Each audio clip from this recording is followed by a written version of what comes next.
Haftarat Acharemot, le jugement de Jérusalem. Pénétrez dans la demeure de ce peuple, vous le trouverez dans une affreuse misère, faisant lire un livre mystérieux à des enfants qui, à leur tour, le feront lire à leurs enfants. Ce qu'il faisait il y a 5000 ans, ce peuple le fait encore. Il a assisté 17 fois à la ruine de Jérusalem, et rien ne peut le décourager, rien ne peut l'empêcher de tourner ses regards vers Sion. Voyage en Orient, itinéraire de Paris à Jérusalem et de Jérusalem à Paris, Chateaubriand, 1811. La lecture de l'Haftarat Acharemot est extrêmement rare et ne se produit en moyenne que tous les 20 ans. C'est généralement la Haftarat Kedoshim, Amos 9, qui est lue lorsque les parachutes Acharemot et Kedoshim sont liés l'une à l'autre. De plus, même lorsque ces deux parachutes sont lus séparément, il n'est pas rare que la période de lecture de la parashat Acharemot soit celle du Shabbat Agadol, auquel cas nous lisons le passage correspondant du prophète Malachi 3, 4 à 24. L'Éternel s'adresse au prophète Ézéchiel et lui demande d'être l'avocat de l'accusation en imputant à Jérusalem ses crimes. Veata, ven Adam, atishpot et ir Adamim, vaodata et kol tohavoteha. Ô toi, fils de l'homme, veux-tu faire le procès de cette ville des sangs? Et tu lui feras connaître toutes ses abominations. Ézéchiel 22, 2. Le mot-clé de la Haftarat Acharemot, Dam, mentionné à 7 reprises, témoigne de l'iniquité d'Israël. Deux autres expressions récurrentes viennent renforcer les abominations et les crimes d'Israël.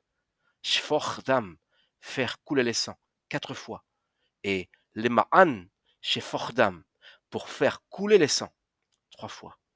Ézéchiel énumère avec précision chacune des abominations d'Israël sans omettre un seul chef d'accusation. La violence s'est répandue à tous les niveaux de la société, à tel point qu'Ézéchiel n'épargne ni les princes, Ézéchiel 22.6, ni le peuple, Ézéchiel 22.7, ni les prophètes d'Israël, Ézéchiel 22.8, ni même les juges, Ézéchiel 22.12. La corruption et la violence sont telles que Jérusalem ne peut qu'être vouée à l'effondrement. Quel est le dénominateur commun avec la parashat Acharemot? Le dénominateur commun réside dans les interdits d'ordre sexuel, Gilouye Arayot. La parashat Acharemot consacre tout son chapitre 18 à l'atteinte aux bonnes mœurs sexuelles et plus particulièrement à l'inceste. Arvat Av Gilavach Temeat Anida Inubach Veish et Eshet Re'ehu Asa Toheva Veish et Kalato Time Vezima Veish et Achoto Vat Aviv Innavach. On a découvert chez toi la nudité de son père. Chez toi, on a fait violence à la femme qui isolait son impureté. Et l'un a eu avec la femme de son prochain un commerce abominable. L'autre a déshonoré sa bru par l'inceste. Un autre a fait chez toi violence à sa sœur, à la fille de son père. Ézéchiel 22, 10, 11. Ézéchiel, lors de sa description minutieuse de toutes les abominations commises par Israël, insiste à maintes reprises sur le terme atohevot, que nous retrouvons dans la parashat Acharemot. Ushmartem atem et chukotai, et mishpatai, velo ta'asu mikol atohevot האלה, האזרח והגר, הגר בתוככם. Et vous, vous respecterez mes lois et mes statuts, et vous ne commettrez aucune de ces horreurs, ni vous, citoyens, ni l'étranger, qui séjournerez parmi vous. Lévitique 18, 26, 27, 29, 30. Israël a le devoir de s'éloigner des mœurs corrompues de l'Égypte antique. Parmi les sages d'Israël, nombreux sont ceux qui relient cette Haftara à la Parashat Kedoshim. En effet, leurs points communs paraissent plus nombreux que ceux reliant notre Haftara à la Parashat Acharemot. Le respect aux parents, Ézéchiel 22, 7, en contradiction avec Lévitique 19, 3. L'amour de l'étranger, Ézéchiel 22:7, en contradiction avec Lévitique 19:13. Le respect du Shabbat, Ézéchiel 22:8, en contradiction avec Lévitique 19:3. Et le respect des bonnes mœurs, Ézéchiel 22:11, en contradiction avec Lévitique 20, 9 à 14. Sont des principes fondamentaux garantissant la force du tissu social et de la pérennité d'une société.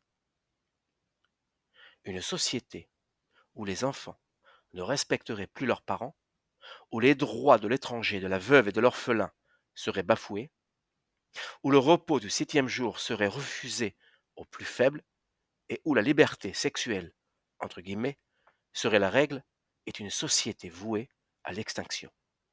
Israël, dans ses différentes composantes, ne doit point imiter les autres nations, mais se séparer absolument de leurs lois dépravées. La parashat Acheremot avertit Israël que tout écart lui vaudrait de retourner en exil. Qui et kol hatoevot האל עשו אנשי הארץ אשר לפניכם ותטמע הארץ ולא תקיא הארץ אתכם בטמאכם אותה כאשר קאה את הגוי אשר לפניכם. Car toutes ces horreurs, ils les ont commises, les gens du pays qui vous ont précédés, et le pays est devenu impur. Craignez que cette terre ne vous vomisse si vous la souillez, comme elle a vomi le peuple qui l'habitait avant vous. Lévitique 18, 27, 28. Finalement, l'Éternel, par la voix de son prophète Ézéchiel, annonce l'exil d'Israël. Vahafitzoti otach bagohim, vezeritich ba'aratzot, vahatimoti tum'atech mimech. Et je, moi l'Éternel, te disperserai parmi les nations, je t'éparpillerai par les pays, et j'extirperai la souillure qui s'est attachée à toi. Ézéchiel 22, 15. Comment expliquer qu'un tel châtiment à l'encontre d'Israël puisse être effectif et, fait plus rare, comment justifier le fait que la Haftarat Acheremot, s'achevant sur le drame de l'exil d'Israël, parmi les nations, ne fasse mention d'aucune consolation, nechama, ni d'aucune plaidoirie. L'on peut expliquer le châtiment de l'exil annoncé par Ézéchiel par le fait qu'Israël n'a point été fidèle à son serment historique contracté dans les plaines de Moab pour renouveler son alliance avec l'Éternel. Deutéronome 27, avant son entrée en terre promise. Alors que l'ensemble du peuple d'Israël, en répondant Amen, prête allégeance d'intégrité en acceptant librement toutes les lois sociales par ailleurs énumérées dans la Haftarat Acharemot, il finit par bafouer sa promesse de rectitude. Le châtiment est l'avilissement. Venihalt bach la'enei gohim ve'yadat ki hani Adonai. Et tu seras avili par ta faute aux yeux des nations, et tu reconnaîtras que je suis l'Éternel. Ézéchiel 22, 16. Mais Israël, ayant atteint l'avilissement le plus complet, commence à opérer un retour vers l'Éternel. Et tu reconnaîtras que je suis l'Éternel. Ézéchiel 22, 16. Alors même que la Haftarat Acharemot débute en qualifiant Jérusalem de Ir Adamim, la cité des saints, une faible lueur d'espoir avec le retour d'Israël à l'Éternel transparaît, laissant percevoir la réunion des frères à Jérusalem, Yerushalayim, rendant à la cité de David et de Salomon toutes ses lettres de noblesse. L'Éternel console Israël en citant nommément Jérusalem. Lachen ko amar Adonai Elohim, ya'ane ihiyot kullechem, lesigim, lachen hineni kovetz etchem el toch Yerushalayim. En conséquence, ainsi parle le Seigneur, l'Éternel. Puisque vous êtes devenus tous des scories, c'est pourquoi je vais vous réunir au sein de Jérusalem. Ézéchiel 22, 19. Toda Rabba, merci beaucoup. Shabbat Shalom. Chaim Wiesman.